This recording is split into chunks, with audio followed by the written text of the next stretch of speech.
It's a warm welcome here in our studio in Serekunda. This is Star TV News and I am Manager Fadera. In the headlines tonight, Jammeh victims requested for a permit to stage a peaceful protest on the 23rd of January 2020. EU not in support of any political movement seeking to illegally or unconstitutionally change the democratic order in the Gambia sees EU delegation. Gambia National Transport Union opened dialogue with the Senegalese Transport Union. On the international scene, UN proposes ceasefire monitor in Libya conflict. Rise in death toll and affected families in Niger. Trump knew exactly what was going on in Ukraine, revealed billion aid. Those were the headlines and now the news in details.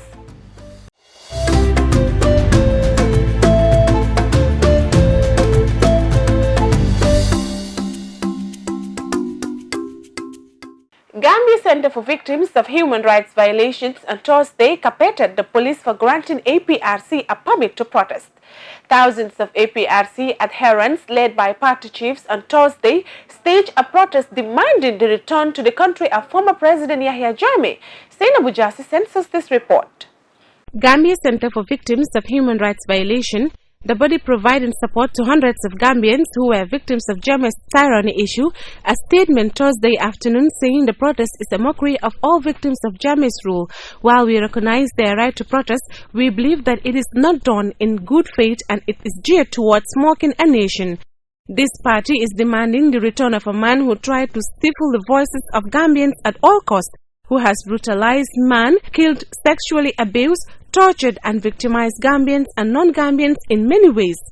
Thus, we have also requested for a permit to stage a peaceful protest on the 23rd of January 2020 from the Arch 22 to the police headquarters in Banjul to express our dissatisfaction with the issuance of the permit to APRC. The group said it could be recalled that Gambian Center for Victims of Human Rights Violations branded former President Jammeh a fugitive, calling on the Inspector General of Police to deny APRC a permit to stage a protest.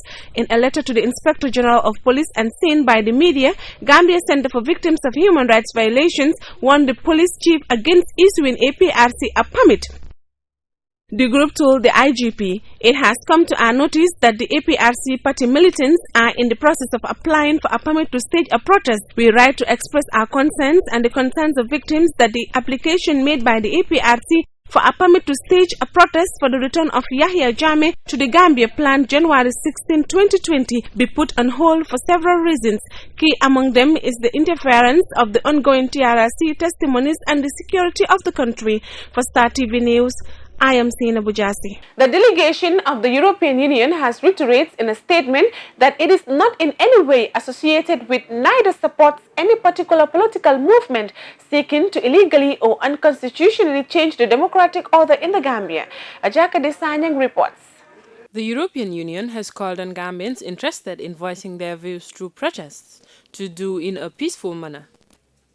Gambians from different political groups have been taking to the streets in recent weeks to voice their concerns over various issues. Operation Trias Jatna staged a protest last month to demand the resignation of President Adama Barrow. The protest was quickly followed by Gambia for 5 years. Protests whose members, including close President Barrow aides, called on the Gambian leader not to resign. On Wednesday, thousands of opposition APRC supporters also took to the streets to call for the return to the country of former President Jammeh. EU chimed into the issue of protests in a statement late Wednesday, urging all involved parties wishing to voice their views through public manifestations or rally to do so in a calm, peaceful, law-abiding and respectful manner, and to refrain from using threatening language and/or aggressive conduct. It then added, the European Union delegation to the Gambia continues to support the Gambia in its efforts to enhance democracy, to promote national reconciliation, and to further the protection of human rights, including the freedoms of expression and of peaceful assembly. For Star TV News, Ajakati Sanya. Incidents are increasing on the border between Senegal and the Gambia in the northern part of this country. For drivers who work at Karang bus station, buses from Banjul are no longer welcome in Senegal. The unionists complain that the service from the Gambia is taking their market. Unable to cope with the situation, Senegalese drivers at the border resort to blocking Gambian buses from entering Senegal. If nothing is done, the Gambia Transport Union in turn threatens to block buses from Senegal. Jacqueline Colley interviewed the president of the Gambia Transport Union and files in this report. The president of the Gambia National Transport Union, Omar Cisse, said his union will allow open discussions on the transportation issue between Senegal and the Gambia regarding the GTSC buses that were denied entry into Senegal regardless of the signed MOU. Following the recent issue in Karang last Sunday and Monday, Gambia Transport Service Company buses were denied entry into the Senegal territories regardless of an MOU signed between the two states. We will give them time, we will allow discussion with them. So how to try to solve the issue in humanitarian level. If still they insist, we also have a plan B where we can do so that we can go to a win-win situation we all enjoy or we all lose. Period. Mr. Cisse said if the situation continues, they will have to take a step and settle it their own way. We can do that. So we don't want to get to that level. But if we see this situation continue like this, we got our borders, stop our borders, so that we got a win-win situation, vice versa. We all enjoy or we all lose. He highlighted that the Ministry of Transportation, to his knowledge, is working hard to regulate the issue. Mr. Cisse calls for respect on the agreement signed on the free movement of people and their goods within the ECOWAS states members. Jacqueline Colley, Star TV News. When the exiled former president Jammeh rejected the presidential election, a joint declaration was made by the Economic Community of West African States, the African Union and the United Nations on the quest to find a solution to the political situation in the Republic of the Gambia. Modu El Baji reflects on the agreement that sends Jammeh packing. It is 3 years since the former president left for Equatorial Guinea, and his party enthusiasts are vividly agitating for his return as they overcloud themselves with the declaration that the former president Jammeh have with the international communities. These have even led to a protest by the party militants of the former president demanding for his return. Key among issues in the declaration that these communities have with the former president includes ECOWAS, AU, UN will work with the government of the Gambia to ensure that the former president Jammeh is at liberty to return to the Gambia at any time of his choosing, in accordance with the international human rights, likewise rights as a citizen of the Gambia and a former head of states. The above-mentioned communities urge the government of the Gambia to take all necessary measures to assure and ensure that there is no intimidation, harassment of former regime members and supporters, in conformity with the Constitution and other laws of the Gambia. Moreover, the declarations entails that ECOWAS, AU and UN commits to work with the government of the Gambia to prevent the seizure of assets and properties lawfully belonging to the former president or his family and those of his cabinet members, government officials and party supporters as guaranteed under the Constitution and other laws of the Gambia.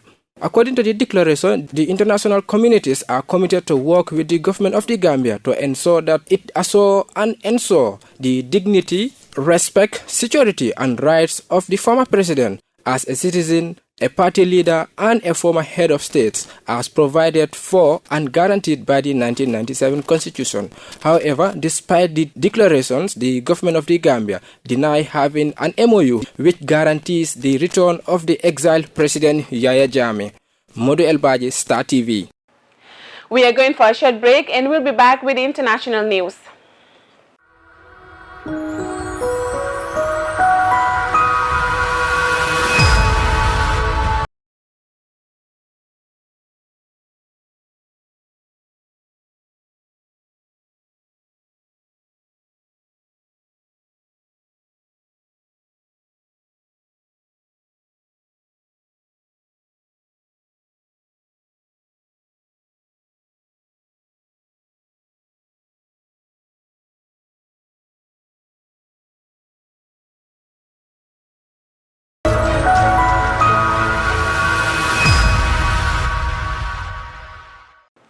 Welcome back after that short commercial break, and now the news beyond our borders.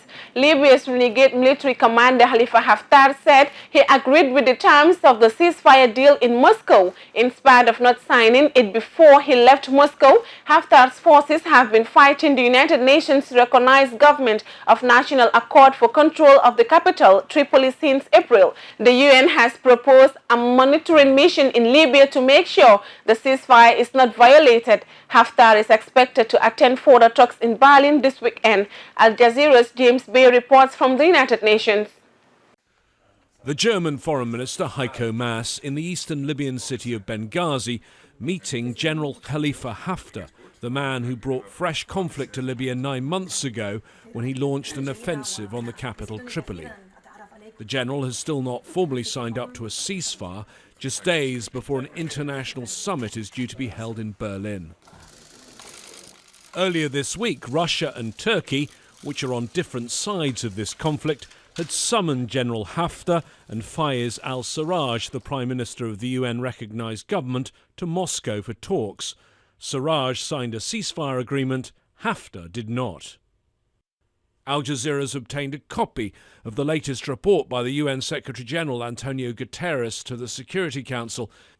It's critical of what it calls the unrecognised government in the east and says that the territory controlled by General Haftar has become a hub of illicit activity, including the sale of drugs and arms. This month's president of the UN Security Council is hopeful about what could come out of this weekend's Berlin summit. We are waiting for the good news from the conference. Al Jazeera has learned from a number of Security Council members that there are plans for a mission to monitor a ceasefire in Libya. One model will be the UN mission in the port of Hodeidah in Yemen, which has been observing a shaky ceasefire for about a year. As in Hodeidah, a joint commission would be set up with 5 members nominated by Prime Minister Sarraj and 5 by General Haftar. One can look at Hodeidah as a model of people monitoring ceasefires in civilian clothes in a small area.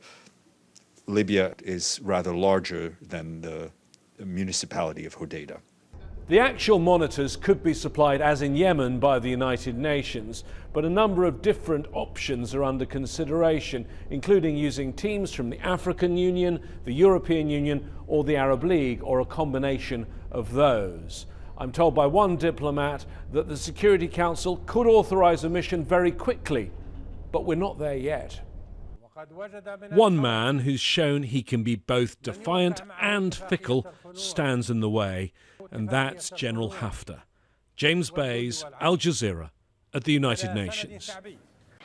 Activists in Niger are calling for action against attacks by army groups in the Sahel region. At least 160 soldiers have been killed in less than 2 months and thousands of people displaced. Mountain casualties have left many families struggling. Al Jazeera's Ahmed Idris reports from the capital, Niamey. The images on Idi Umar's mobile phone are the only memories left of 20-year-old Abdulaziz, who was drafted into the Niger army. He was one of the casualties of the latest attack on Niger soldiers. Idi, a retired military officer, was the last member of the family to speak with him. In his last call to us, he requested us to pray for him. When you lose someone and see the corpse, that gives you closure, but not for us. We've not seen his body. For us, that's like killing twice, as he's not among those whose body were found. He wants government to investigate the circumstances of the attack and why his body has not been found. Niger recently lost at least 160 soldiers in 2 attacks carried out by fighters linked to ISIL. The group has claimed it killed more than 100 soldiers in the attack on Chinagodar alone. The continuing violence has left many families struggling with the emotional and economic impact. Hawa Sise, whose husband was killed in the conflict, runs a support organization working with affected families. It's hard to explain to you how it feels to lose a husband. You have to experience it to know what I mean. And that's the reality of all families affected by this conflict. She fears more hearts will be broken as this conflict rages on. As well as the increasing number of killings in Niger and the rest of the Sahel, more than 500,000 people have been forced from their homes in the past few months. There are, in addition to more than 2 million people displaced by the war against Boko Haram fighters in the Lake Chad region that include countries like Cameroon, Chad, Niger and Nigeria. International aid agencies are saying that the situation is becoming increasingly desperate. Calls for accountability and action from the government are gaining traction in Niger as the wider impact of the violence mounts. When breadwinners are killed for one reason or the other, obviously you will have unprecedented suffering in a country.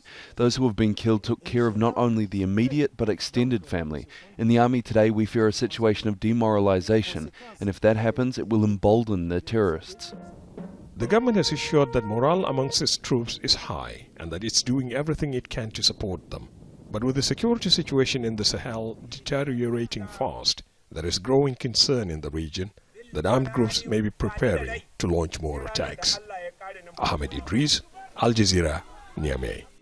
An aide to Donald Trump's lawyer says the president was entirely cognizant of alleged efforts to pressure Ukraine into investigating former Vice President Joe Biden and his son, Lev Parnas, an associate of Rudy Giuliani, made the claims in a televised interview on Wednesday night with U.S. broadcaster as Trump's impeachment trial formally gets underway. But Trump has denied knowing Parnas, even as photos of the two of them together emerges.